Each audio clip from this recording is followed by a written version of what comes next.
Cuando el productor musical, el artista, el pianista, se empieza a transformar en el fantasmólogo. Un fantasma territorial es un fantasma que tiene su propio entorno y lo va a cuidar a como de lugar. Esto es el principio de las casas embrujadas. O sea, estabas muerto, te estabas muriendo. Estuve 5 minutos muerto. Por eso yo pude verme en otra zona donde no estaba mi cuerpo. Estoy diciendo el protocolo y del espejo sale un fantasma. Atrás de mí. ¿Eso está grabado? Está grabado, ahorita lo es.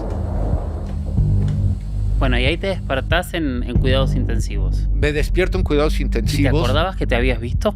No. ¿Cuándo empezás a recordar eso? Porque empecé a buscar personas que hayan tenido experiencias cercanas a la muerte y son tan pocas que me cansé de buscar. Y se ve una cara y era una monja. ¿Qué es eso? ¿Viste?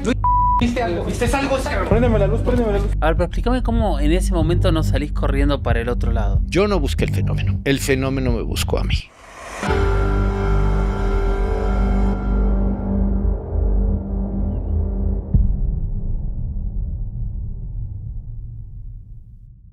Hay historias que a mí me llaman muchísimo la atención porque entran dentro de la categoría de lo inexplicable y sin embargo tienen explicación, o por lo menos tienen evidencia, tienen pruebas, tienen elementos que nos hacen preguntarnos qué es lo que hay más allá de lo que podemos entender.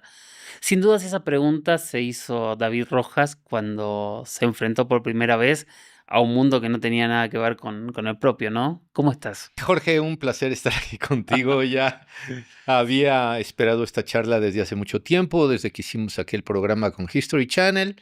Y bueno que ya tienes tu propio programa y es un placer, verdadero placer compartir contigo. De verdad, gracias por estar. De hecho, estuvimos hablando un montón de tu caso en el capítulo anterior, con Pepe y Chema, que estábamos hablando de viajes astrales. Okay. Y yo un poco conté parte de lo que vas a contar hoy. Y lo dije la semana pasada, la semana que viene vamos a tener a uno de los casos más extraños.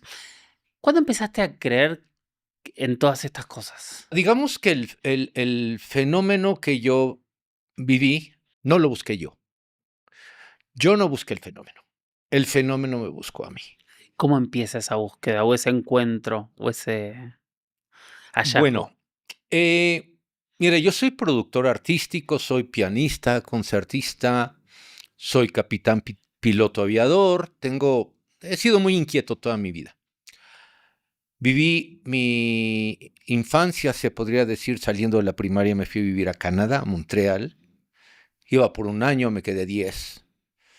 Regreso a México y como tenía yo esa bifurcación entre dedicarme a la aviación o dedicarme a la música, bueno, puse mi propio estudio de grabación y muy exitoso, Maple Studios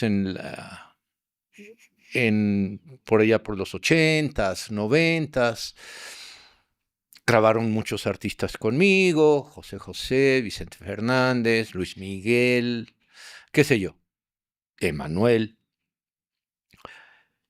Te cuento todo esto porque fue un florecimiento dentro de mi carrera como músico Claro. y como productor. Ahora, ¿Qué tenías entre 20 y 30 años, entre 80 y 90? estaba más o menos sobre yo cuando llegué a México tenía 27 años. Ok. Y ya por ahí, por los 90s, finales 90s. El estudio, bueno, ya cuando llegué a México, el estudio lo monté justamente el 13 de junio de 1983. Uh-huh. Posiblemente muchos de ustedes todavía no nacían, posiblemente sí. Pero bueno, el tema es que floreció mucho. Claro. Por lo mismo, empezó a venir mucha gente muy famosa. Tenía yo una vida chévere. O sea, no podía pedir más, ¿no? Llena de glamour. Sí.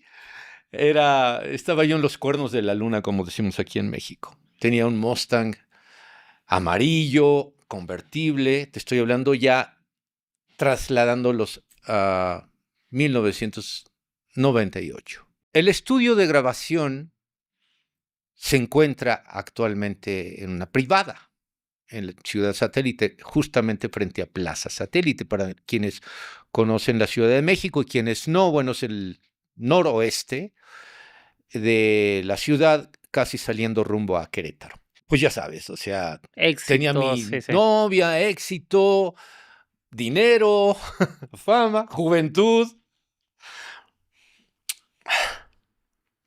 Llega el 3 de junio de 1998. Lo recuerdo muy bien porque fue un miércoles y Ujú. todos los miércoles nos juntábamos varios amigos en un sitio que está o estaba justo atrás de Plaza Satélite, que se llamaba Freedom. Era como un antro, pero de baile. Íbamos ahí y ya sabes, las chavalas y todo. Y entonces tenía mi banda, tenía una banda con mi hermano que se llamaba Asaf, la banda. Y esto no es un nombre aleatorio, es porque es mi segundo apellido. Yo soy Rojas Asaf. Es un apellido libanés, pero bueno, se me ocurrió ponerle Asaf. La cosa es que estábamos a punto, iba yo por mi novia en ese momento. O sea, estás creando todo lo que estaba ese día. Te quiero contar mi Sí. historia porque probablemente con esta cantidad de detalles no se De la vuelva a datos. contar a nadie. Gracias. Fui a buscar a mi exnovia de esos días y llegando a la privada, era una privada en donde me estaciono y escucho un auto que se estaciona atrás del mío. Enfrente de la privada, en la casa, había una chica que tenía un novio que traía un auto muy ruidoso. Era un Caribe, Volkswagen en Caribe, que parecía una cafetera. Se estaciona atrás de mí. Pensé que era el novio, porque luego le tocaba el claxon, salía la chica, se subía y se iban. Pero no, abro la puerta. En el momento que abro la puerta, siento que me dan un cachazo con una pistola en la cabeza. Era una 9 milímetros. Antes de que yo pudiera reaccionar, se abre la portezuela del lado derecho. Y a Anabel, la agarran del cabello, la sacan y la suben al asiento de atrás. Para entonces el tipo que se mete a mi lugar donde yo venía conduciendo, a rodillazos, me hace como que me pase a un lado. Entonces, mi auto traía una consola como lo traen ahora ya comúnmente, no, algunos no, eran asientos corridos o había nada más aquí un espacio, pero traía una consola como tipo guantera. Claro. Y se mete otro tipo del otro lado. Ya para esto iba uno del lado izquierdo, a rodillazos me pasa del lado derecho. El otro estaba a un lado mío, que es donde venía mi exnovia, y se meten dos tipos con ella atrás. O sea, 4. 4. Más el quinto, que se quedó esperándolos en el auto. ¿Sí? Me pasan, quedo yo sentado de lado, justamente en esta posición, porque no me podía hacer al asiento del copiloto, digamos, porque ya había otro tipo ya, otro de los pillos. Entonces quedé de lado. En el momento en que yo siento que estoy así, me empiezan a golpear con las cachas de las pistolas en la cabeza los tipos que estaban atrás, y ya sabes, gritos y todo esto, y vámonos, porque era un intento de secuestro. Lo primero que hago yo es cubrirme la cabeza. En esta forma, estaba yo agachado para que no me pegaran, y afortunadamente el auto traía un sistema de alarma y de antiasalto que cuando abres la puerta y la cierras, el auto ya no enciende.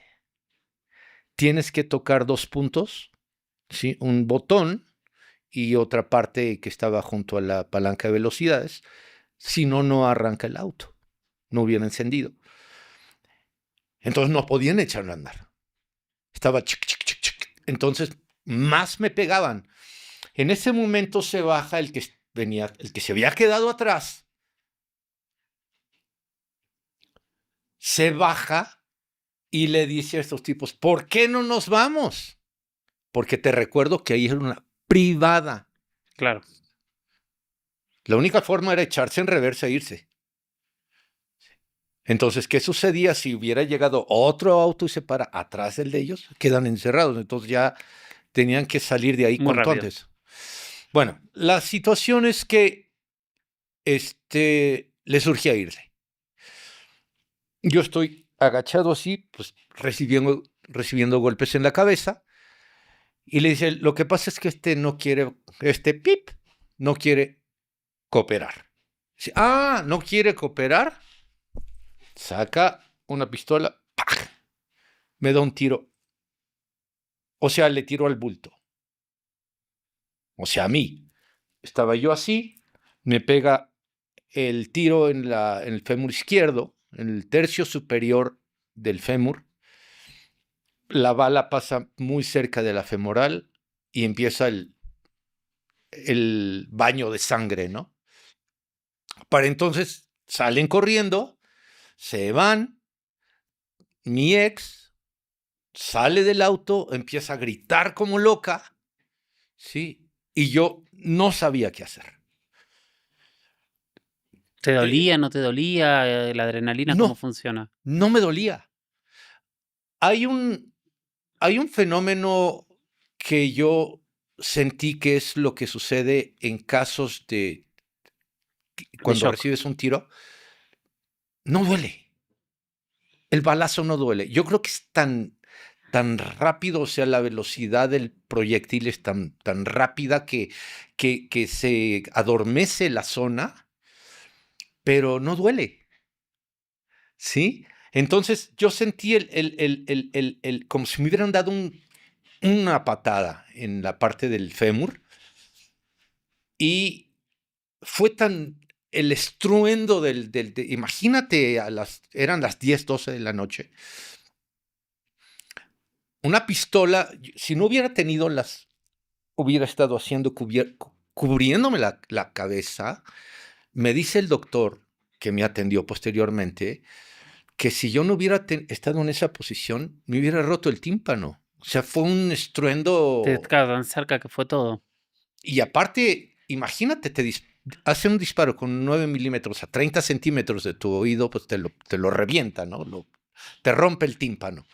Bueno, la cosa es que yo, al momento en que siento esto, esta chica sale del auto, los fulanos se bajan del auto, también gritando, vámonos, vámonos, se suben al carro donde llegaron, y como ella empieza a gritar, auxilio, auxilio, yo estaba paralizado, o sea, estaba en el auto.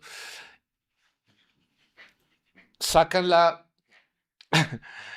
pistola por la ventana y le empiezan a disparar a ella. Hicieron 5 disparos. Afortunadamente no le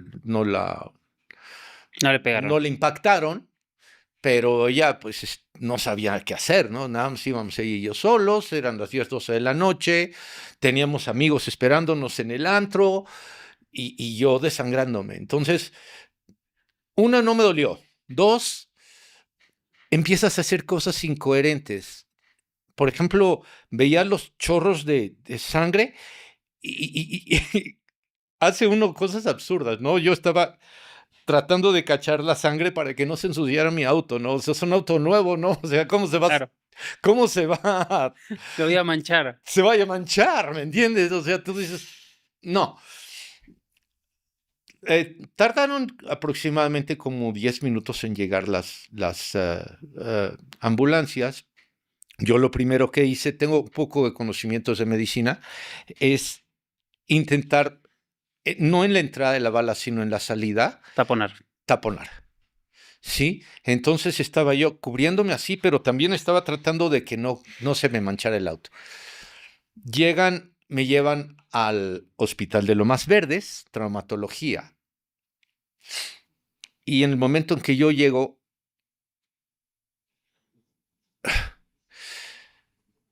nada más veía el techo como pasaba, porque me llevaban en una camilla, Claro. y me meten al quirófano. A ella, evidentemente, no la dejan entrar. Entro al quirófano, pero ya no sentí nada. O sea, seguía sin sentir dolor, seguía sin sentir.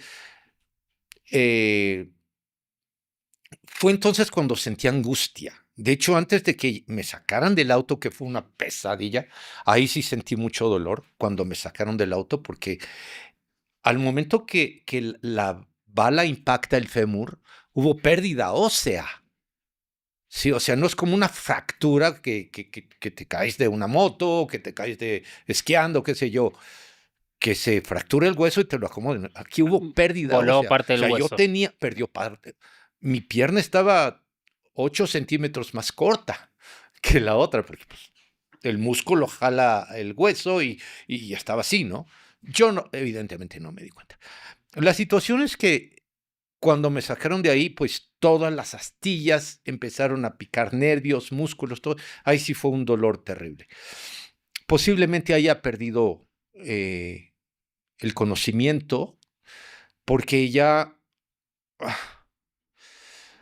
era una angustia de que yo pensaba que iban a regresar. Como no me habían matado, posiblemente fueran a regresar a matarme. Eso era lo que yo tenía angustia.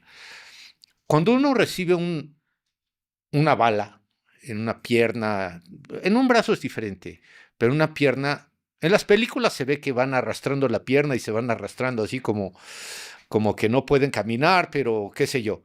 No, eso no es cierto. Hay muchas cosas que en la vida real no es cierto, ¿no? Yo no me podía mover. Lo primero que hice fue mover mis dedos. Dije, ok, puedo mover los dedos, no tengo fractura. Pero me quería bajar del auto y estaba como pegado. Claro. No puede ser. Regresando cuando estoy en el hospital, no me acuerdo de haber entrado al quirófano. No sé a qué hora entré al quirófano, por eso te digo que posiblemente perdí la noción, la conciencia. Estaba en un estado alterado de conciencia. Pero lo siguiente que yo recuerdo, y que es justamente lo que vamos a centrar lo siguiente de la charla, es que vi mi cuerpo abajo. Es muy raro porque no sé qué sucedió, pero yo vi mi cara de este lado, vi mi cuerpo, vi a una mujer que me estaba dando anestesia, tenía una grabadora. Estaban escuchando los médicos y yo no sabía qué sucedía. O sea, no sentía dolor. Pero contame una cosa antes de Sí, seguir. sí. ¿Te viste de golpe arriba? ¿Te viste elevarte? ¿De golpe como que recuperaste la conciencia y viste todo Como eso? que de repente, como si hubieran iniciado una película, pero no era una película como las de Charlie Chaplin, que era en blanco y negro, porque todo se veía en blanco y negro, sino que eran como shots, así como que, ¿sí? Esto era, o sea, me veía en una situación, luego me veía en otra situación, bueno, no una situación, sino una posición dentro del quirófano. Por eso supe que era una mujer, Claro. la anestesista. Había tres médicos que me estaban operando. Había uno alto,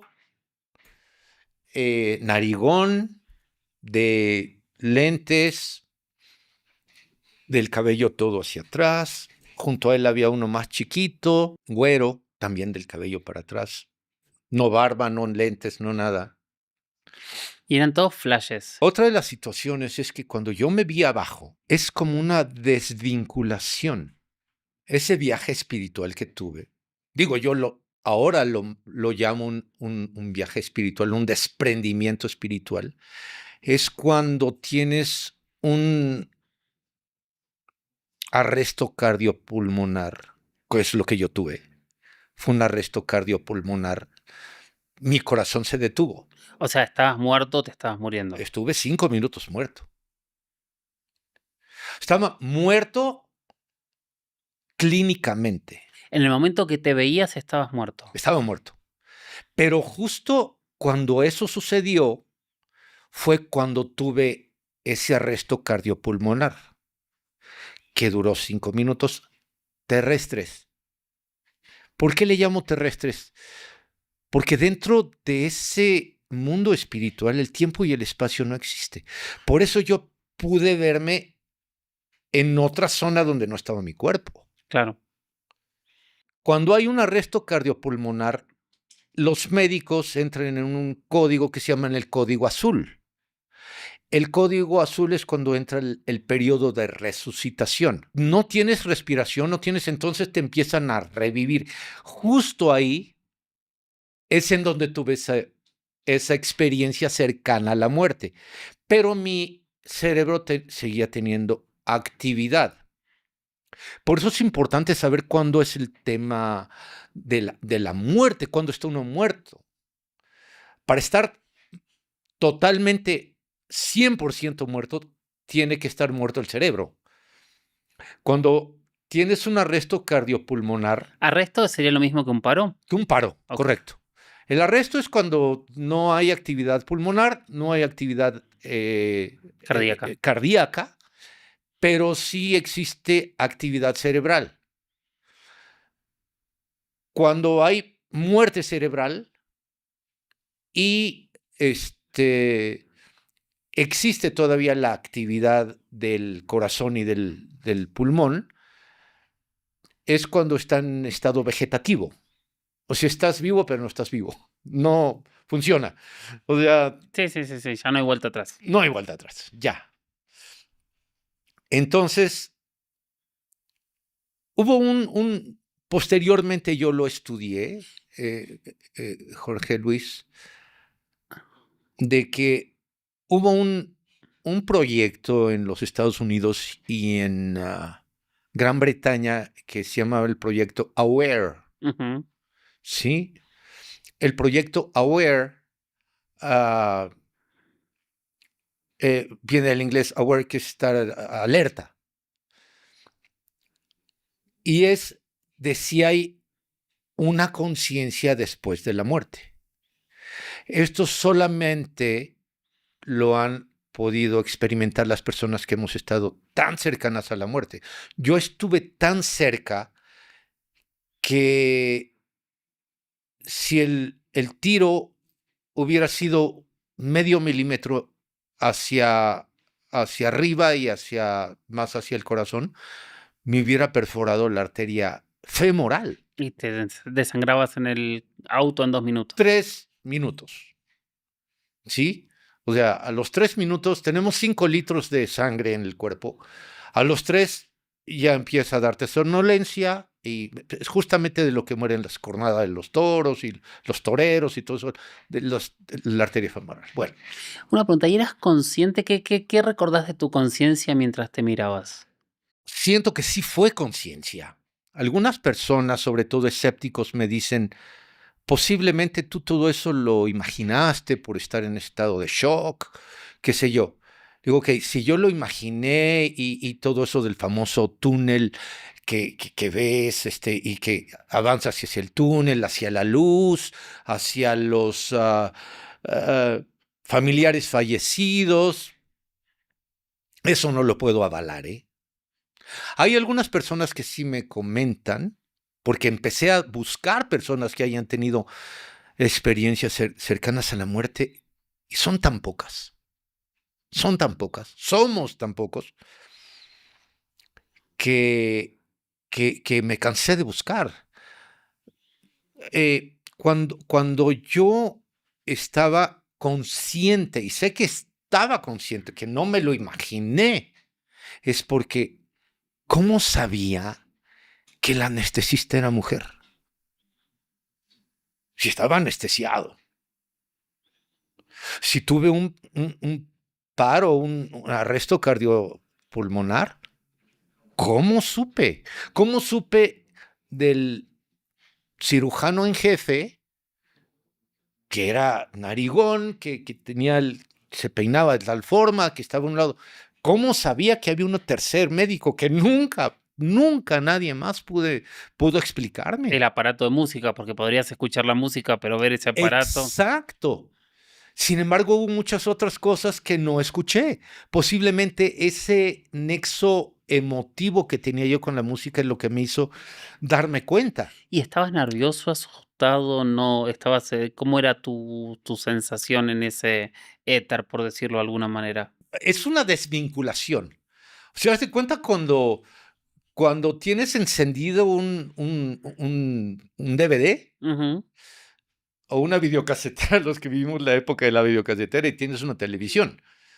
Apagas una y entonces el otro está funcionando, pero no está recibiendo señal. O sea, se desvinculó totalmente la sensación. Esa angustia, ese miedo, ese dolor, ese frío intenso, porque yo lo que recordaba es cuando iba en la ambulancia que El me shock. llevaban, era un frío intenso. Posteriormente me explicaron que fue por la pérdida masiva de De sangre, sangre. sí, sí, el shock. Exacto, el shock. Te podría decir que yo estuve muerto. No tenía sensación, no hay sensación ni de rencor, ni de amor, ni de odio, ni Ujú. de nada. O sea, todo eso se desvincula.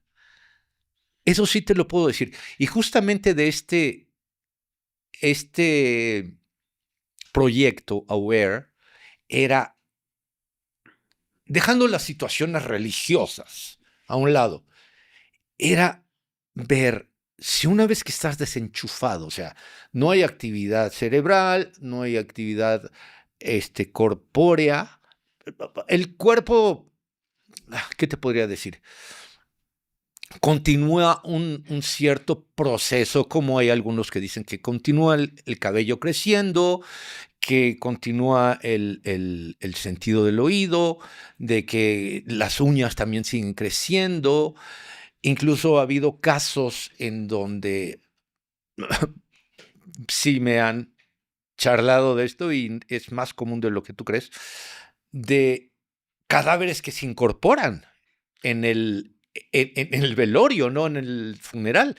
Y es que el aparato gástrico, el aparato urinario, siguen funcionando, pero evidentemente tú no tienes conciencia, ¿no? O sea, si hay funciones del aparato digestivo y de repente se mueve o pueden incluso hasta abrir los ojos, no quiere decir que haya ahí algo, no sé, que se haya aparecido el diablo, ¿no? Simple y sencillamente son reacciones corpóreas. Pero te digo, haciendo todo eso a un lado, ¿hay o no hay conciencia después de la muerte? Eso creo que es el punto medular de la charla. Por eso te platiqué todo con tanto... No, pero es maravilloso lo que contaste. Pero antes de ir al punto medular, que quiero hacer Ok, como un punto sí, y seguido en eso, sí, quiero hacerte un par de preguntas. dime. ¿Cuánto tiempo después recuperas la conciencia? ¿Estuviste en coma? ¿Te despertaste enseguida? No, o sea, la operación duró 7 horas, Ujú. pero mi experiencia extracorpórea, que te digo que no nada más vi mi cuerpo, así casi de inmediato me bajé y vi cómo había unos forceps que me estaban abriendo la piel, porque todo mi fémur izquierdo me pusieron una placa con 12 tornillos.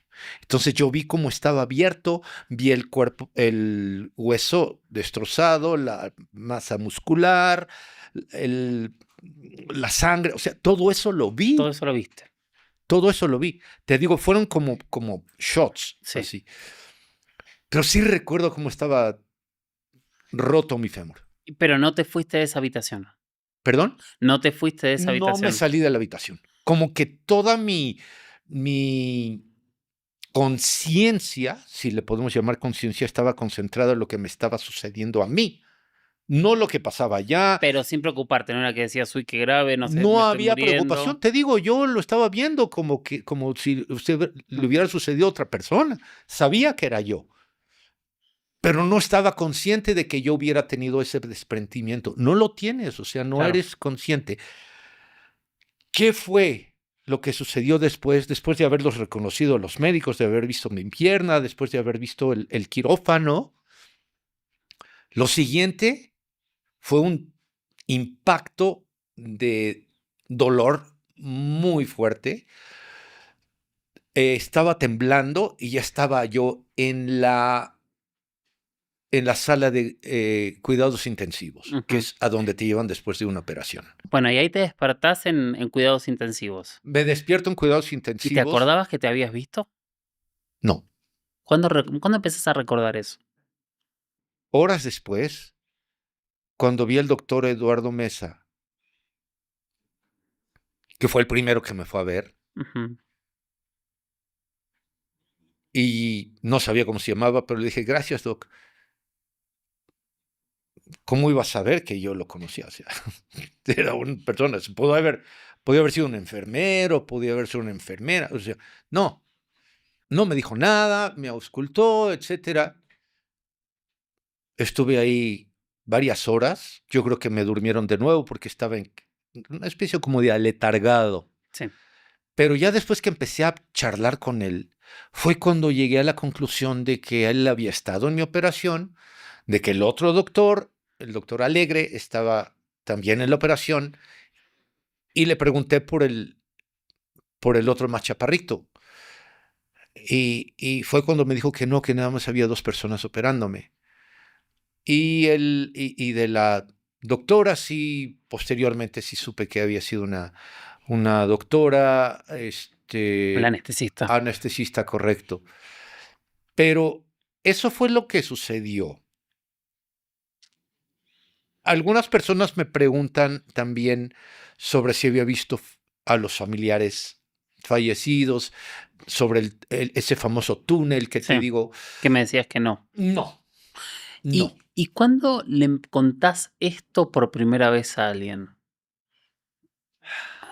¿En ese momento o después? No, yo creo que fue días después, porque yo estaba tratando de ver cuál era la realidad y ver cuál era lo que era como un sueño, porque posiblemente dije, bueno, igual lo soñé, pero no sabes, o sea, hubo ahí un conflicto sobre cuál era la realidad y cuál era la no realidad. Hay veces que pensaba, te voy a ser sincero, hay veces que dormía y soñaba el ataque. Todo, o sea, toda esta secuencia que te dije tan detalladamente, llegaba un momento en que pensé que me iba a despertar y que iba a estar bien, que no había sucedido nada. Que no había pasado. O sea, que todo ese evento del balazo, del el traslado en la ambulancia, de la llegada al quirófano, etcétera, que me iba a despertar y qué bueno que fue una mala pesadilla. Pero también llegué a pensar que todo eso había sucedido, que yo había muerto y que de ahí en adelante era ficción. O sea que yo nunca me desperté. Que el hecho de haber estado en la sala de recuperación, de haber visto a mi padre, porque mi papá le avisaron inmediatamente y se vino, él vivía en San Luis Potosí en el 98 y inmediatamente se vino para verme, ¿no? Y yo pensé que no, o sea, que iba a abrir los ojos y que nunca había sucedido nada de eso y que todo eso que estaba viviendo era un sueño o a lo mejor una vida alterna, un universo alterno y que me mataron y me morí y todo esto era gratis, ¿no? O sea, era un sueño gratis, porque hay algunos que piensan, lo cual yo estoy totalmente en desacuerdo, de que cuando mueres ya es como si te bajaran el switch y ya. Y que estuviste No, ahí, por eso estás en desacuerdo. por eso estoy en desacuerdo. Bueno, y yo te decía que quería hacer un cambio entre la primera y la segunda parte de la historia, ¿Sí? un punto, decía, pero más un nexo que un punto.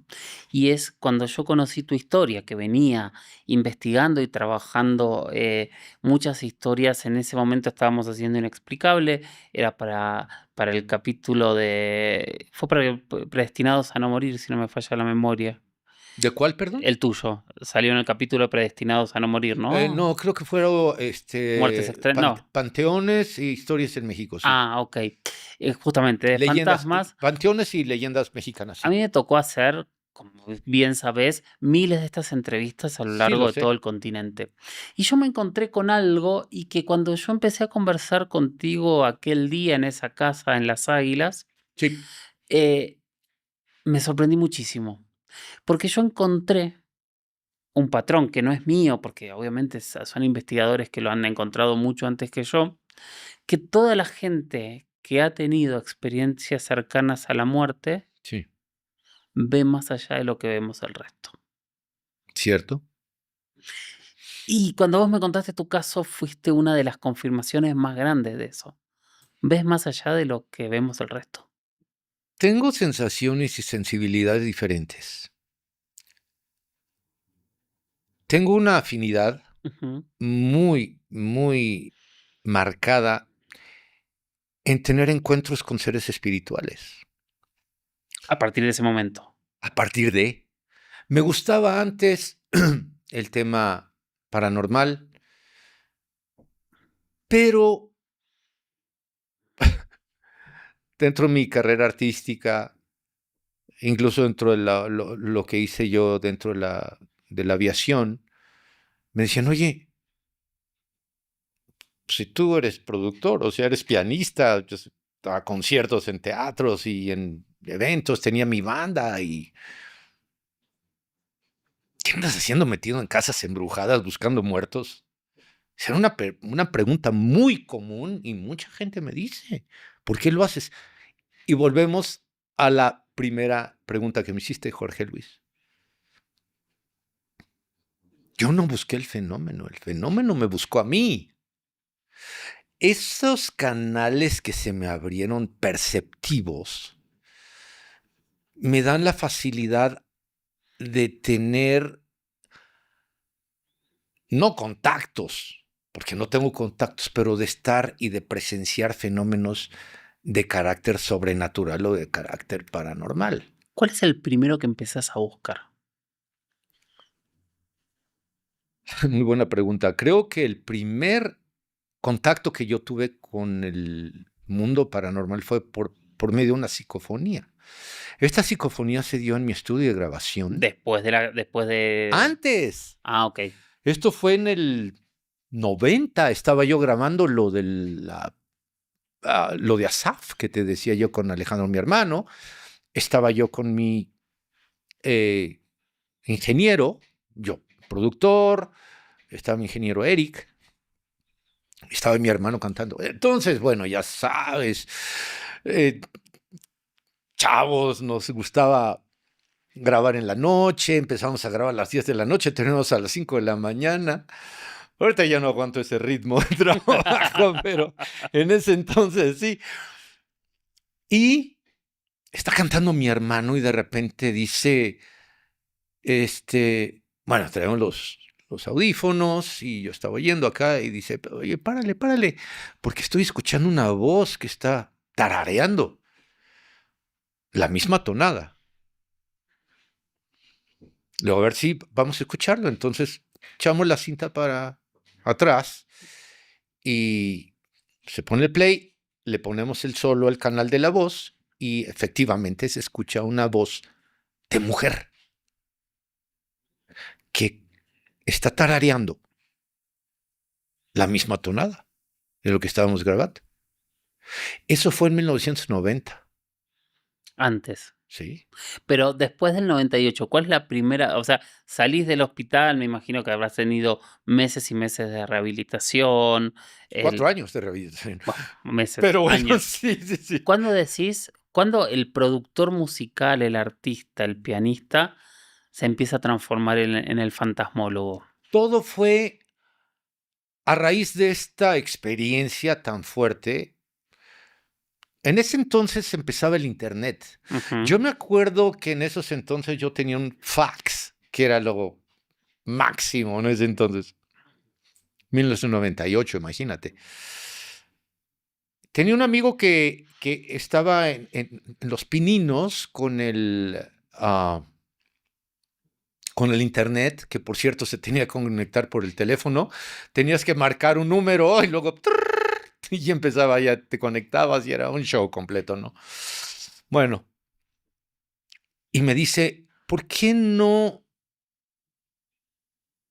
contamos tu historia y hacemos un blog?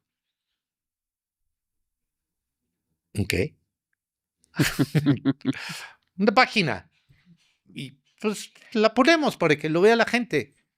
Le digo, ¿cómo lo va a ver? O sea, lo vas a escribir en una hoja y lo vas a pasar por el fax. No, no, no, es internet. Ni por aquí. Bueno, la cosa es que lo ven en Argentina, esa página, un canal que se llamaba Infinito, y se les hizo tan interesante que viene un chico Guillermo, un chico Pablo, y dicen, David, queremos hacerte una entrevista sobre lo que sucedió.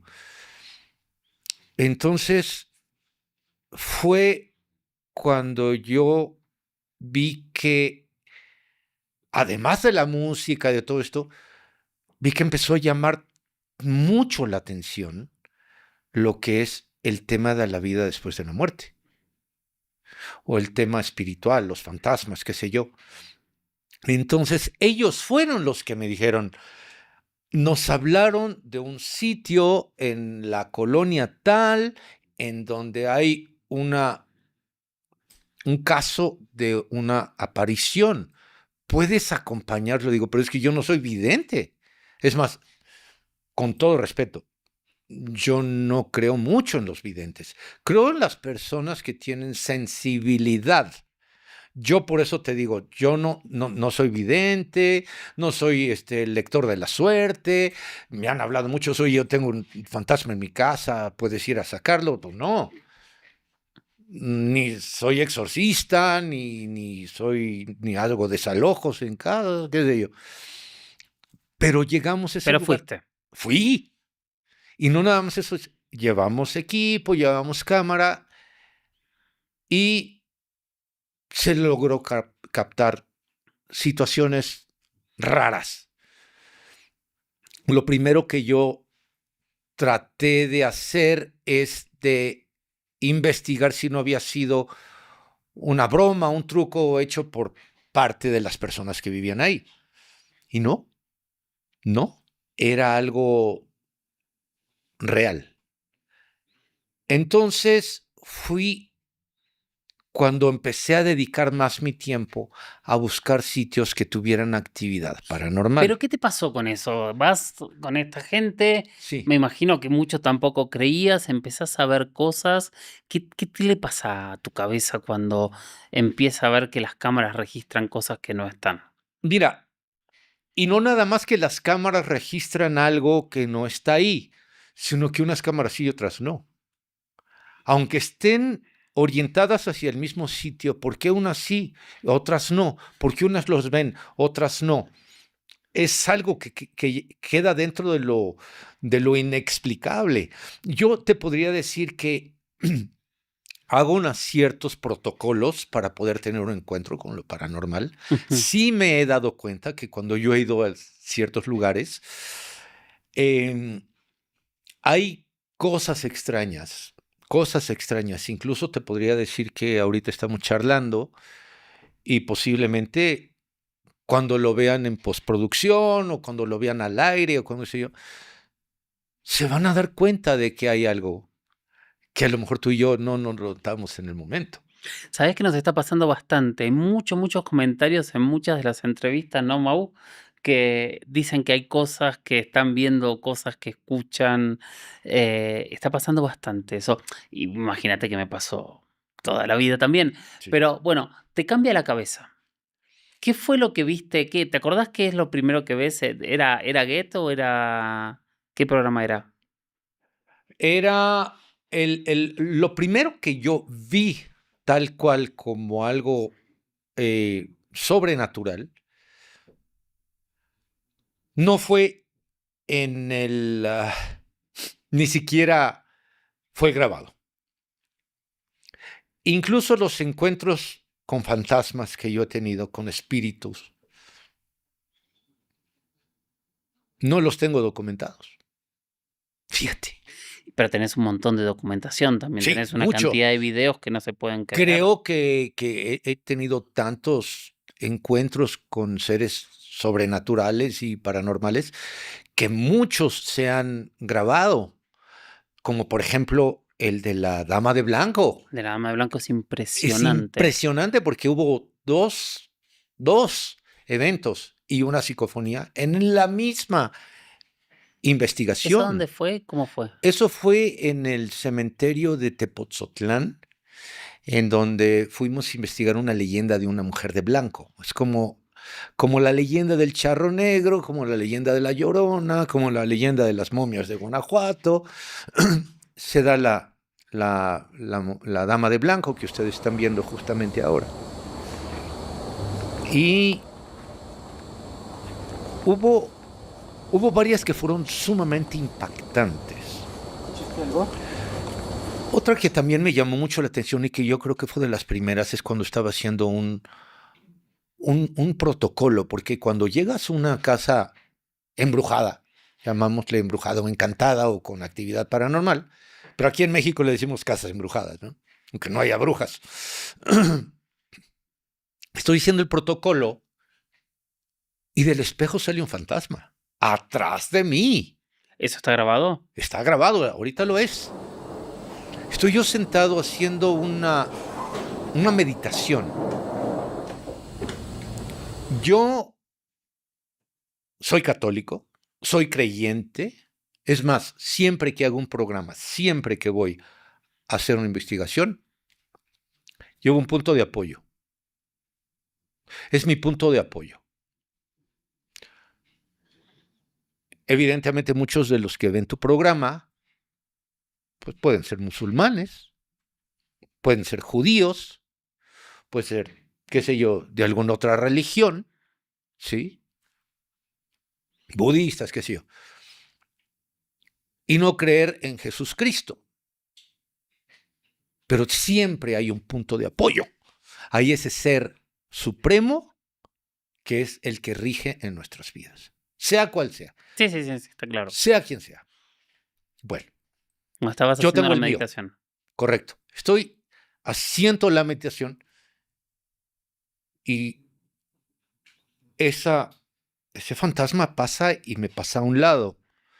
Pero cuando yo me levanto, que ya no está en cámara, le digo a mi director de producción en ese momento que acababa de sentir algo, que hay que ¿lo revisar la sentiste? cámara. Por supuesto, lo sentí, hasta me interrumpió y me hizo que levantar. Pero luego regresa y me atraviesa.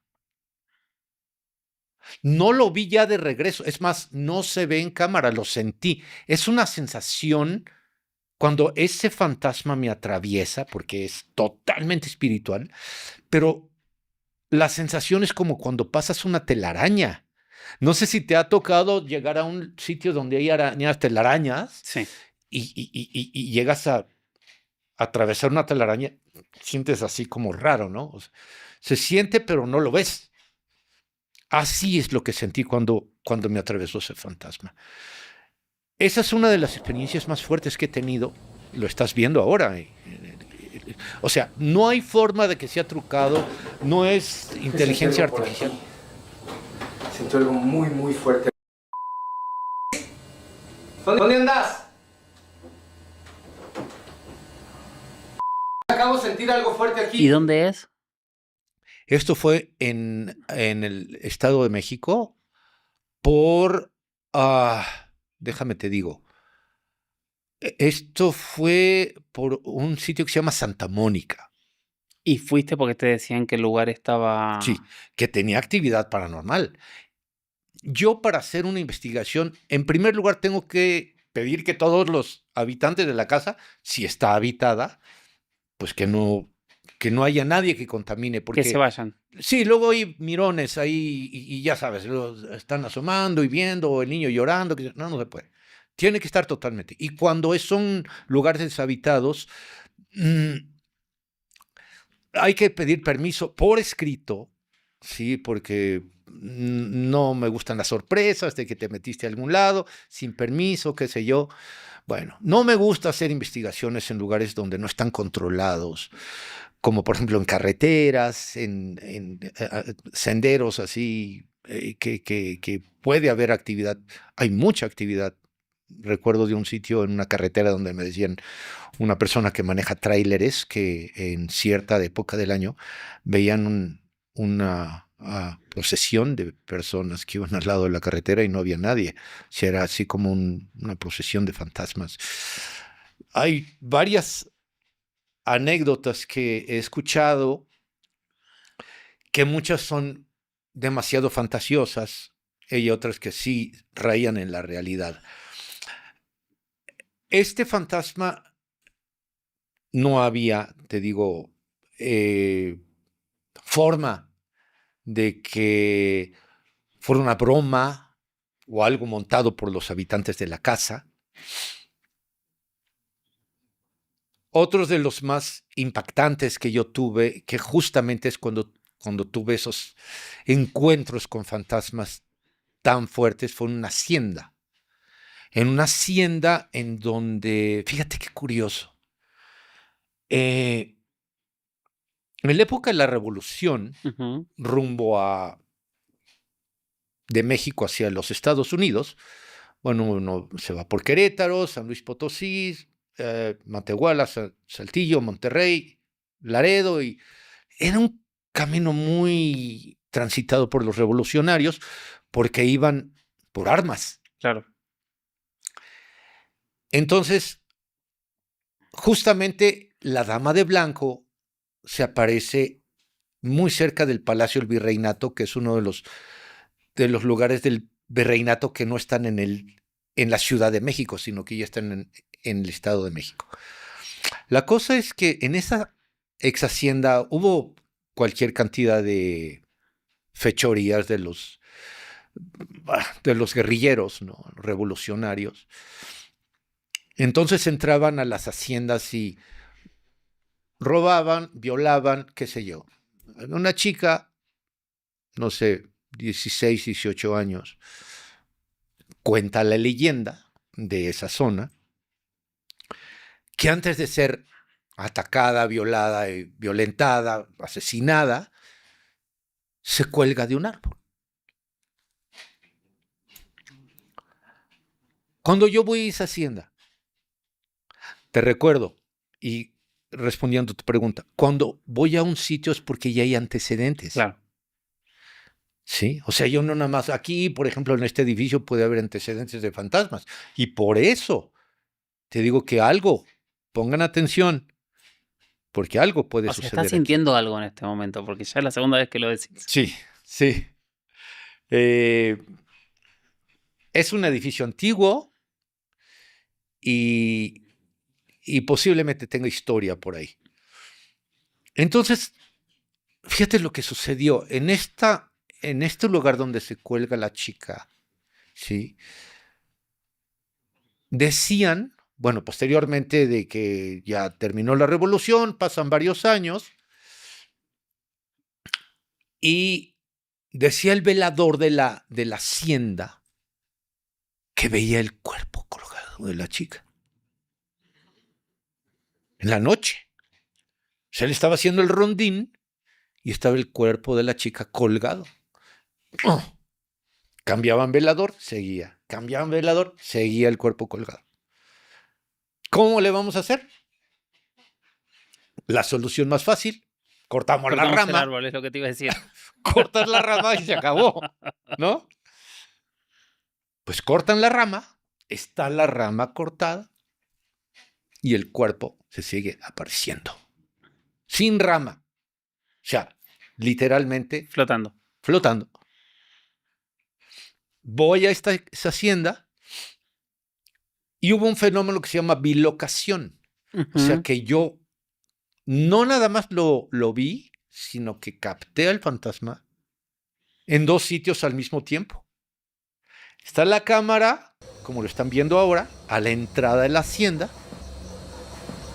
Está haciendo un paneo de reconocimiento y justamente junto al árbol se ve el cuerpo de la muerta. ¿Y qué te pasó cuando ves eso? Lo más curioso es que no lo vi en el momento. Lo vi hasta que calificamos el video. Siempre se hace horas y horas y horas y horas de ver fantasmas en el momento. Han sido muy extraños. Una vez salí corriendo detrás de uno en un convento. Fue en Puebla, el ex convento Santa Rosa. Es un lugar con mucha historia. Fue inicialmente un convento, posteriormente fue un mercado. Ahí entré con el equipo, fui a dar una conferencia a Puebla. Hermoso lugar, Puebla. El teatro, padrísimo. Fue una conferencia de fantasmas y casas embrujadas que te digo, para entonces ya la música había quedado a un lado, la aviación también había quedado a un lado y me dediqué prácticamente de lleno a todo esto, ¿no? A investigarlo desde el punto de vista serio. De hecho, incluso hasta escéptico. Porque si no eres escéptico no puedes ser un buen investigador, ¿no? O sea, yo no todo lo que veo lo creo.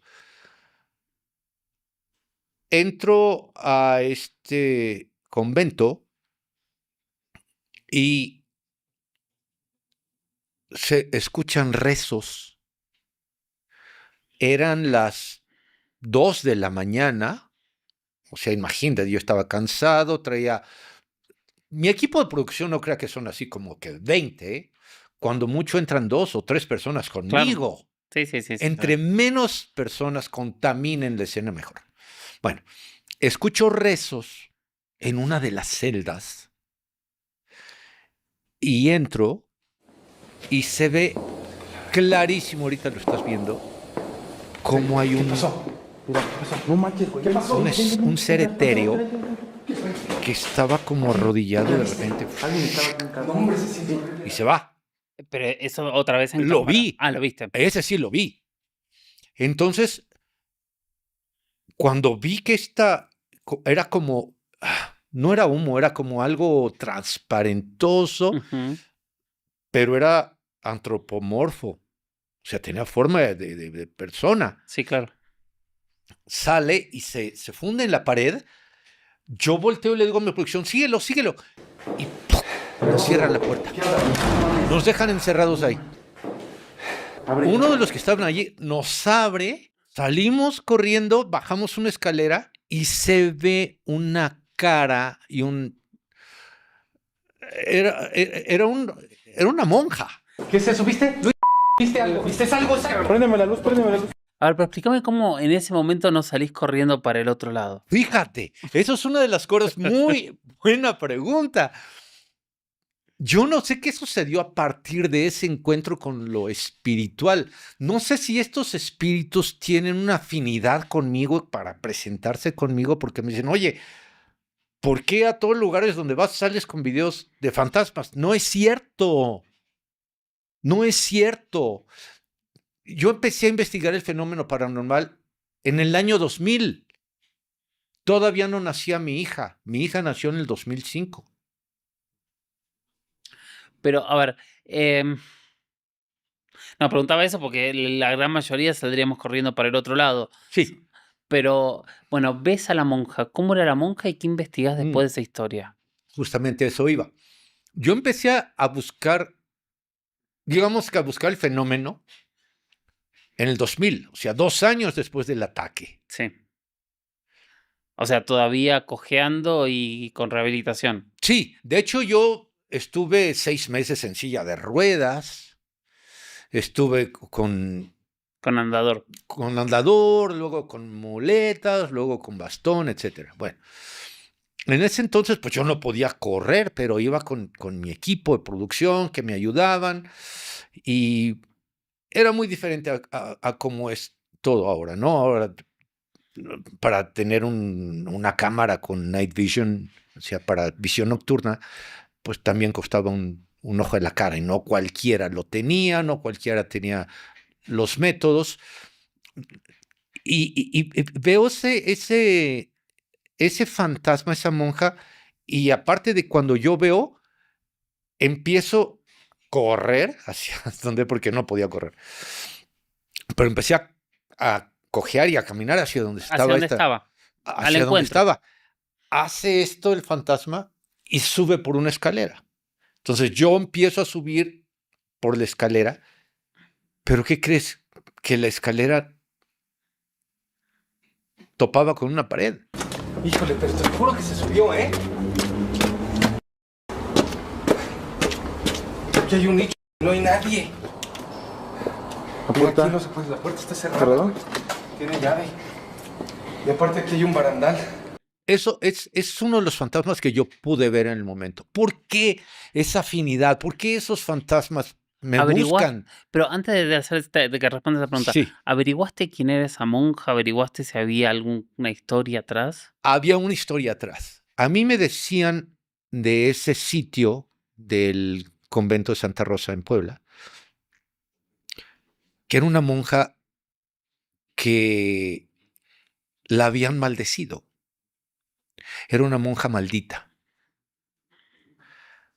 Esa Me dio monja escalofríos. era una monja maldita porque en ese entonces era muy extraño. O sea, la religión ha mutado tanto que estoy hablando de 1800 aproximadamente, justamente en medio de la época colonial.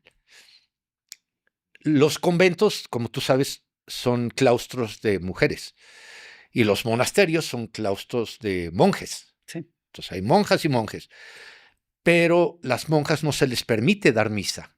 Tiene que haber un sacerdote, pero para que las monjas no tuvieran pensamientos lascivos, no fueran a ver un hombre, fueran a tener pensamientos pecaminosos, llegaba el sacerdote a dar la misa y en ese entonces se daba la misa de espalda. Si el sacerdote ofrecía la misa, pero tenía que estar de espaldas y las monjas totalmente tapadas, nada más escuchaban la misa. Entonces eran tantas cosas que ahorita decimos tan absurdas, ¿verdad? Sí. Pero en ese entonces así era, ¿verdad? Y resulta que esta monja está embarazada. 1800, no hay hombres. ¿Cómo? Creo que tampoco fue el Espíritu Santo. O sea, ¿me entiendes? Sí, sí, sí, sí. Pero resulta que la mujer estaba embarazada y es condenada a muerte. La ponen en el patio principal y la asesinan a pedradas. Es por eso que se aparece esta monja. Ahorita que me... O sea, por ahí estaba tratando de Por ahí decirte estaba algo. por ahí está la historia. ¿Qué es lo que yo he meditado? Que posiblemente no estaba embarazada. A lo mejor tenía un mioma intrauterino. A lo mejor tenía un problema incluso hasta cancerígeno que le hubiera hecho que se le abultara el vientre y aún así la asesinaron. Recuerda que antes la medicina era muy, muy pobre. Sí, sí, muy básica. Pero, ¿pensás que quiso comunicarse con vos para decirte algo? Posiblemente. ¿Y por qué se acercan tanto a mí? Creo que mi encuentro con la muerte es la respuesta. Cuando hablabas de las telas de araña, yo en realidad lo que pensaba era en el velo. En un velo. ¿Qué Es como un velo, sí, correcto. Y justamente ahorita te voy a presentar el video siguiente, que es de esto del tema de los muñecos poseídos también es muy, muy interesante, porque Sí. hay unos muñecos que se mueven y otros. Yo tengo 4. Sí, eso lo he visto, es impresionante. Pero antes de ir a los muñecos, quiero hacer un link Ok. para ver si conoces la historia. Sí. Porque a mí una de las historias de fantasmas que más me ha impresionado, que he investigado, sobre todo por la cantidad de testigos que he encontrado, es el fantasma del café de Tacuba. Ah, ya, La claro. monja. Una monja también ahí. Por eso claro. me acordé automáticamente cuando dijiste eso. ¿Ese caso lo investigaste? ¿Lo conoces? Fíjate que quise hacer una investigación en el Café de Tacuba. De hecho, yo fui a comer varias veces ahí. Se come exquisito. Uf. Todavía existe ese lugar. Antes iba mucho al DF. Ahora ya no tanto. He estado muy, muy golpeado esta ciudad por varias cosas. Y justamente ahí en ese lugar, no sé si tú sabías, hubo una película que hizo un mexicano que se llamaba Antonio Reina. Se fue a Hollywood y se puso Anthony Quinn, que se llamó Los hijos de Sánchez. Sí. Esa película, parte de esa película la filmaron en el Café Tacuba. Quise hacer una investigación, pero no me permitieron. Porque yo tengo dice, si quieres venir un día que estés comiendo y si quieres filmar y grabar, está mal dicho, filmar es cuando es película, grabar es cuando es video. Grabar... Qué gran explicación. Sí. Le digo, no, necesito que esté solo, que no haya nadie, ni nadie. O sea, para poder hacer la investigación como debe ser, hacer los protocolos de entrada, los protocolos de salida, y no me lo permitieron. Desafortunadamente. Sé que ahí era una zona en donde había era una monja, pero que se hizo monja, porque en la época de la conquista de México, cuando una mujer llegaba a los 16 años, ya estaba quedada. No, pero es más trágica la historia. ¿Ok? Porque la historia es, el dueño del lugar se lo dona para hacer el convento. Un convento, sí, ok. Y entrega a su hija mayor para ser monja del convento. Era un señor muy devoto. Ok. Su hija mayor se escapa. Y entonces la segunda hija entra al convento en lugar de la hermana mayor. Parte del convento era lo que hoy llamamos un hospital psiquiátrico, un loquero, Sí, sí, sí. donde llevaban gente con problemas mentales. Demencia. Uno de esos enfermos se enamora de ella. Ok.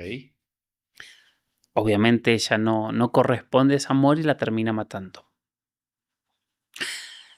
Ella, que no tenía vocación religiosa, pasaba los días en la cocina.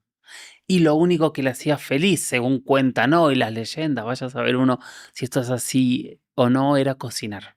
Ok. Y siempre se Era un aparece. escape. Y siempre se aparece en la cocina. Y ya he hablado, yo lo hice también justamente para la misma serie donde vos estuviste, y no sé si hasta fue en el mismo capítulo, entrevistamos hay videos de objetos cayéndose de la cocina. Recuerdo que entrevisté a una mujer que cuenta que fue al baño, se lavó las manos y levanta la cabeza y ve una monja atrás en el espejo, tal cual lo que te pasó. La gente, los encargados y la gente de seguridad narraban que cuando cerraban la puerta para irse empezaban a escuchar ruidos y decían, nos olvidamos a alguien adentro, y volvían a entrar a buscar y no encontraban a nadie. O sea, son miles de historias que ahí aparecen y que es un lugar alucinante. Nada, hice el link cuando contaste lo de la monja, me acordé y quería contarlo, nada Fíjate, más. no, sí, claro, por supuesto. Y qué bueno que me ilustres esta historia, yo no lo sabía. Yo me sabía otra historia que posiblemente esté amarrada con esto. yo sabía que justamente en esa zona había un lugar que era una especie de claustro Sí, y que en la época de la conquista, en la época de la colonia, una mujer que llegaba a los 16 años ya estaba quedada. sí, ya O sea, era una solterona. ya era una solterona. Entonces la tenían que enclaustrar y en estos sitios los ponían a hacer la ropa para las figuras de los santos en las iglesias. Sí, Por eso una mujer que está quedada, dicen, es que ya se quedó para vestir santos. Porque una quedada de 16 años vestía santos. sí, A mí me habían comentado que el lugar en donde está el Café Tacuba era un claustro, sí, claro. ¿verdad? Sí, Entonces, no se empata con tu historia, ¿sí? Si era un claustro y que posteriormente, como tú dices, lo donaron para hacer un convento y que es donde se desenlaza. También hay otro lugar que desafortunadamente yo no tuve tampoco oportunidad, tantos lugares que me quedé con muchas ganas de investigar, fue el de la Casa de los Azulejos. Es que todo el centro histórico, tenés Tiene el una cantidad, claro. teatro en la otra cuadra, Claro. tenés la historia de la monja que tal cual contaste también se aparece en un árbol porque se colgó ahí después de una historia de amor. O sea, las historias de fantasmas en el centro histórico de México, por Dios. Sí, es increíble. Y déjame decirte, uno de los lugares en donde yo me quedé con muchísimas ganas de investigar y que ha sido de los más fuertes, en donde se metieron escritos, incluso yo estando en una televisora grande aquí en México con palancas y memorándums y todo a la Secretaría de Cultura, Sí. Secretaría de Turismo, fue en la antigua escuela de medicina, Ujú. que en 1800, por ahí 1700 y algo, fue el, el Palacio de la Inquisición. Yo hice un programa ahí. Un especial, con una televisora grandota. Hicimos el programa así, una charla como estamos haciendo ahorita, pero orientada hacia todo lo que fue. No sé si todavía exista un museo que está ahí en lo que fue el Palacio de la Inquisición y que ahora es la Escuela de Medicina, pero tenían una exhibición de aparatos de tortura. Claro, sí. ¿Ok? Es increíble cómo la inventiva del ser humano, ¿sí? Para hacer sufrir a otro ser humano. No, es O terrible. sea, es algo impresionante. Y de eso se hizo sobre los encuentros que había tenido con fantasmas. Pero la televisora quiso ambientarlo. Bueno, quise hacerlo.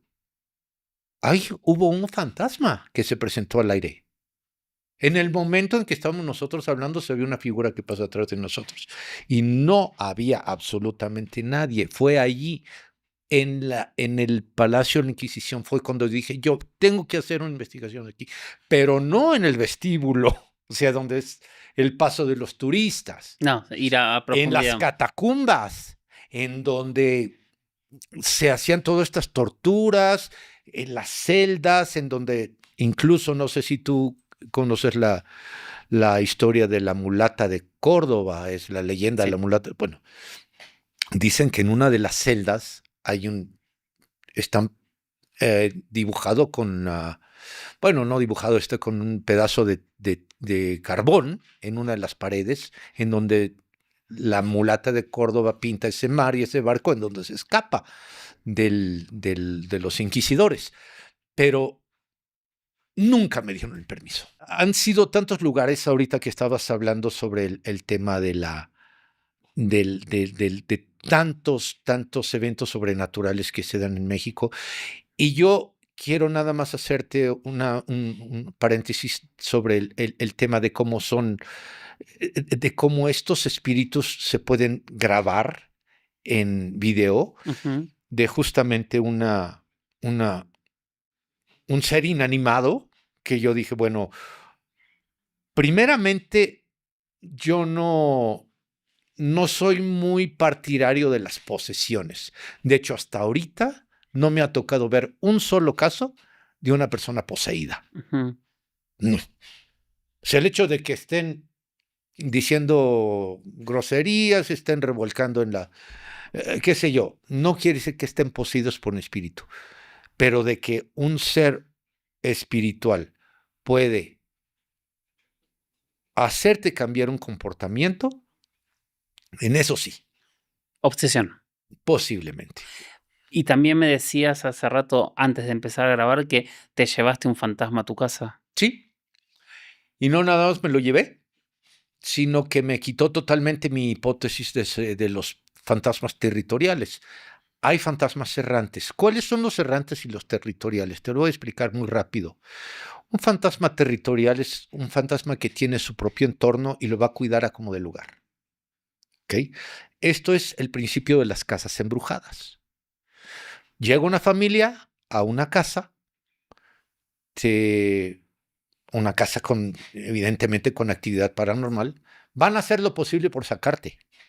¿Por qué? Porque tú estás invadiendo su espacio. Entonces van a tratar de sacarte. ¿Cómo hacen? Espantándote, posiblemente haciendo travesuras, destapándote en la noche, abriendo y cerrando las puertas, encendiendo y apagando las cosas. O sea, es el fantasma que te quiere sacar. ¿Sí? Bueno, ese digamos que es el fantasma. Ya hablando de fantasmas, ¿no? Porque digo, puede ser también problemas de la casa, eléctricos, qué sé yo, de plomería, qué sé yo. Pero cuando ya es específicamente que hay un fantasma, son los territoriales. Te vas de la casa, se acabó el problema. ¿Cuáles son los fantasmas errantes? Los fantasmas que no tienen apego con la casa. Tienen apego con una persona o con una familia. Entonces, si tú te mudas a Buenos Aires, si tú te mudas a Río de Janeiro, o te vas a Bangkok, o a Londres, o a Dubái, el Se va fantasma te va a contigo. seguir. Bueno, ¿y eso te pasó? Contame cómo. Justamente. Es muy importante tener esta diferencia de esos fantasmas, porque yo pensé que tenía un fantasma territorial en mi estudio de grabación. Ujú. ¿Qué sucede? Cuando tiempo después, bueno, primeramente vamos a ver el fantasma del estudio de grabación. ¿Te acuerdas que te platiqué que había estado cantando La y todo eso? psicofonía, Bueno, sí. en una ocasión que llegué yo al estudio, me dijo uno de los chicos del grupo que estaba grabando que se iban a comer y cuando regresaban, pues las baquetas ya no estaban en su lugar, la guitarra estaba desafinada, qué sé yo, como alguien que estaba haciendo ahí diabluras, ¿no? Pues no había nadie, o sea, no puede entrar aquí nadie, nada más el ingeniero y yo tenemos llave. Justamente me estaba comentando esto la chica, la vocalista, cuando en la parte de atrás se ve que pasa un fantasma. Se ve clarito cómo pasa. ¿Quién lo vio? El que me estaba grabando. Ok. Yo estoy sentado, está Ana Lidia a un lado, la chica, estaba la cámara tomándome, y en el ventanal de atrás, porque la consola se ve y se ve el fantasma. Me dice, ¿sabes qué, David? Hay alguien en el estudio. Me dice mi director de producción en ese entonces. Estoy hablando del, ¿qué será? Como 2006, tendría un añito Sofi. Mi hija nació en el 2005. En eso me levanto, le digo, no hay nadie. Me levanto y camino hacia el estudio. Sí. Ana Lidia viene atrás de mí. De hecho, venía que no me sueltes porque... Y sí, se ve la figura, la silueta de una niña fantasma. Esto fue en el 2003, 2005, 2007, por ahí no tengo muy claro. Pero en otra ocasión ya había nacido mi hija y todo, y yo tuve un experimento con una ouija en una casa embrujada muy cerca de Televisa Chapultepec. Es una casa que le perteneció a Porfirio Díaz.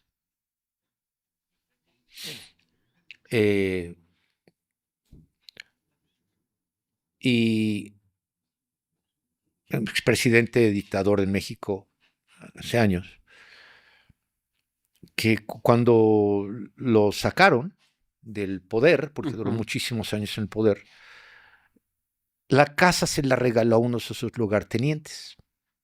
Y ahí se apareció una señora. Hicimos una sesión con Ouija. Está mal dicho jugar a Ouija, porque no es un juego. Se dice hacer un experimento o una sesión de Ouija. Yo nunca le digo jugar con Ouija, pero siempre llevo un experto. Alguien que sepa los protocolos de entrada y de todo. ¿Por qué te digo todo esto? Porque a partir de que hice esa sesión de Ouija, llevaba yo también un chamán que es Babalao. Practica la magia africana, la magia cubana, de hecho él es cubano. Nos hace una limpia. Me voy a mi casa. Estaba Sofi chiquita. Y yo siempre tengo la costumbre de dormir con la televisión encendida, le pongo el timer, estoy escuchando, se apaga, etc. En eso volteo a la televisión. Venía de la sesión de Ouija y veo cómo pasa una figura enfrente de la televisión. No, esto no puede ser. No puede ser que me haya seguido el fantasma si hicimos todos los protocolos de salida.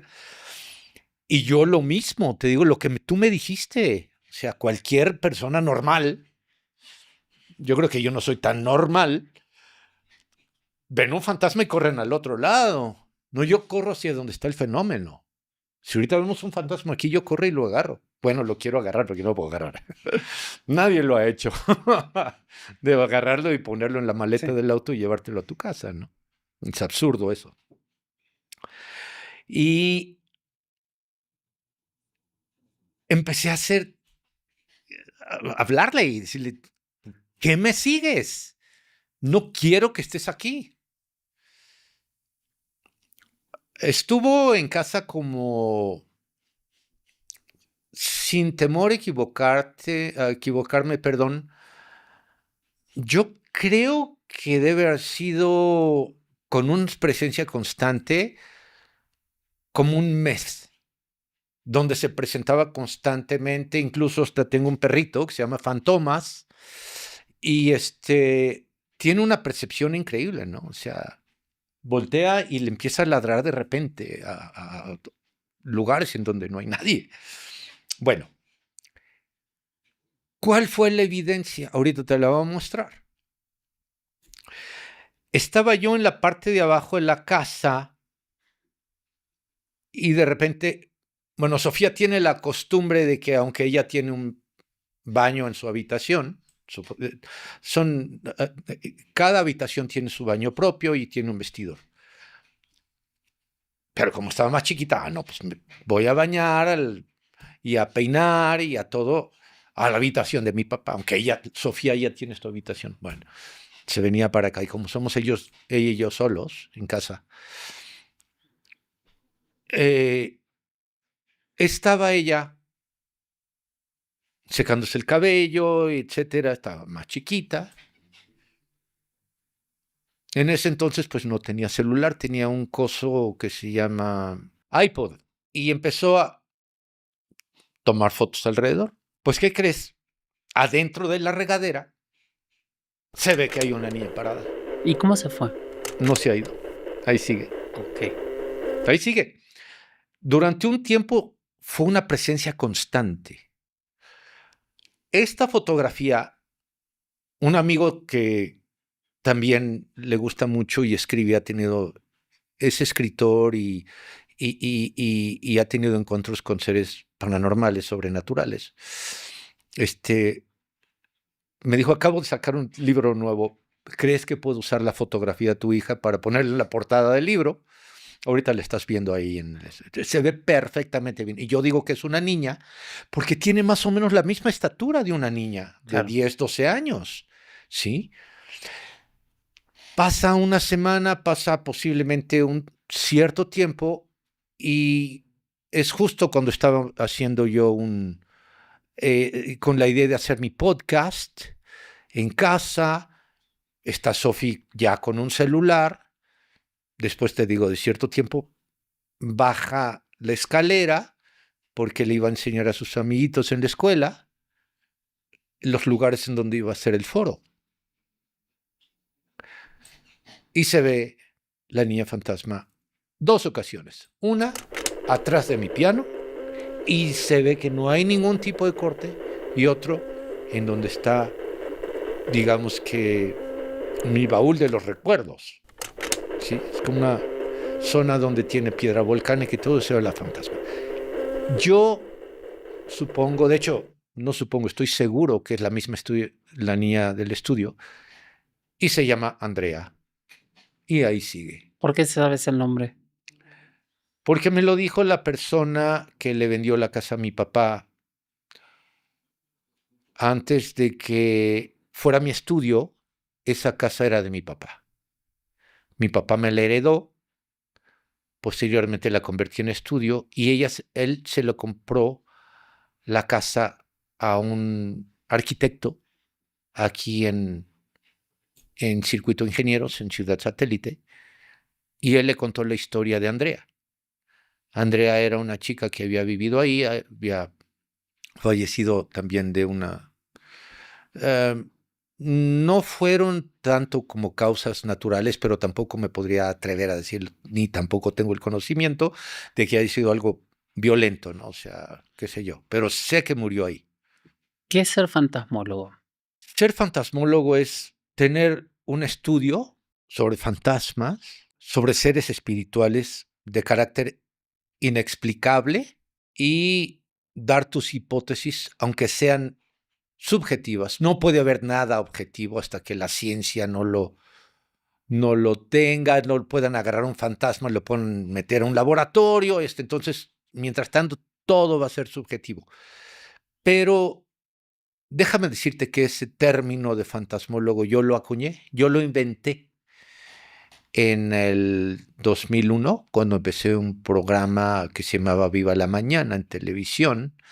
Se hizo muy famosa una mesa con Alfredo Adame, que se llamaba La Mesa de Adame, y iban cardiólogos, iban criminólogos, iban, porque era una mesa de debate, como la de Johanan, Iba el fantasmólogo. Iba el fantasmólogo. ¿Qué son los fantasmas, fantasmólogos? Son manifestaciones, ya sea en audio, en video o presenciales, de carácter desconocido. Eso es un fantasma. Un fantasma es cuando algo levanta mi taza y la tira. Eso no quiere decir que sea un muerto descarnado. Es como decir un ovni. Yo no sé de ovnis, pero sé que ovni quiere decir objeto volante no identificado. Esto no quiere decir que sea una máquina tripulada. Simple y sencillamente es un objeto volante no identificado. El fantasma no está identificado. Y yendo al principio, ¿vos sentís que fuiste un fantasma ese día, esa noche? Definitivamente.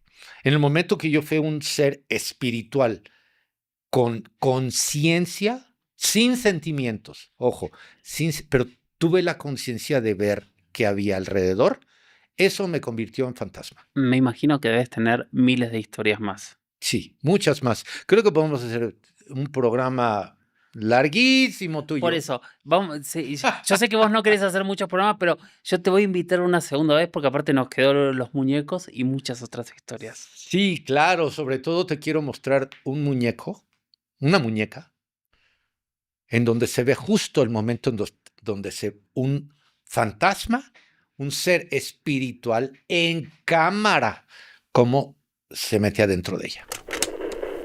Y esto, pues lógico, aunque todos... el tema del fantasma y de los seres espirituales y sobrenaturales, como tú que eres experto en ufología, yo te puedo decir como, no soy experto, pero sí conozco mucho del tema espiritual de fantasmogénesis. Desafortunadamente, y es uno de los factores por los que yo ya estoy prácticamente en mi recta final de mi trayectoria como fantasmólogo, es que ya está muy prostituido el tema. Está muy manoseado. Hay muchos frauderos. Hay mucha gente deshonesta. Hay mucha gente... De repente empezaron a salir fantasmólogos en todos lados. En España, en Colombia, Argentina, Perú, qué sé yo. Empezaron a salir por todos lados. Y te das cuenta de que lo hacen nada más por llamar la atención. Yo lo hago porque tuve un llamado, ¿sí? Muy desagradable para investigar el fenómeno. Ahorita ya cualquiera con un teléfono se dicen fantasmólogos. De hecho, te vuelvo a repetir, cuando tú veas algún fantasmólogo en otro lado, acuérdate que esa palabra la inventé yo. La inventé hace 25 años. Entonces, con mucho gusto, yo te voy a traer mis evidencias. Voy a colaborar contigo las veces que tú me invites, porque yo te tengo mucho respeto como persona, como profesional que eres. Pero ya no voy a hacer programas en cualquier lado. Voy a hacer única y exclusivamente cuando sean programas serios y muy selectos como en el tuyo. Así es que de antemano te digo que aceptaré otro programa en donde te quiero traer más evidencias y sobre todo también porque en alguna ocasión visité tu país. Es un lugar hermoso, también sobre todo la gente, me gustó mucho. Estuve en Argentina, estuve en Uruguay, también muy, muy bonita la gente y bueno, qué mejor que contigo, que desde que hice aquel programa contigo hicimos mucho clic y te doy mi agradecimiento muy profundo por el haberme tomado en cuenta, por haber tenido esa empatía y esa afinidad y sobre todo que todo el público que nos está viendo sepa que todo lo que les muestre y todo lo que les diga es totalmente verídico. Incluso por ahí un tipejo me dijo que yo les mostraba cosas manipuladas y le dije a la persona que venga y que me demuestre que lo que yo les estoy mostrando es manipulado, les voy a dar 5,000 pesos. Así es que ahí está sobre la mesa. No hay manipulación ni en mis videos, ni en mis charlas, ni en mis pláticas, ni en mis conferencias. Así es que, pues, muchas gracias por haberme invitado. Espero que les haya gustado y haremos otro muy pronto. Dale. David, muchísimas gracias, querido amigo. Muchísimas gracias por todo lo que compartiste. Al contrario, Jorge Luis, ya sabes que tú eres una de mis personas favoritas y eres prácticamente la familia. Te agradezco mucho y hasta la próxima. Gracias. Y es esto, es escuchar historias y sacar conclusiones. Definitivamente, dentro del mundo de lo inexplicable, de lo paranormal, las historias de fantasmas son las que más ocurren, son las más comunes a la mayor cantidad de gente y sin embargo son las más inexplicables, son las que menos explicación tienen. Y lo digo básicamente porque son las que más miedo generan, ¿no? Esto que hablábamos de salir corriendo hacia el lado opuesto, creo que la gran mayoría nos pasaría. Los espero en comentarios, hypeen el video, pongan me gusta, compartan, ayudemos a que la comunidad siga creciendo. Y por supuesto voy comentando comentarios y todo lo que ustedes quieran compartir. Gracias y hasta el próximo video.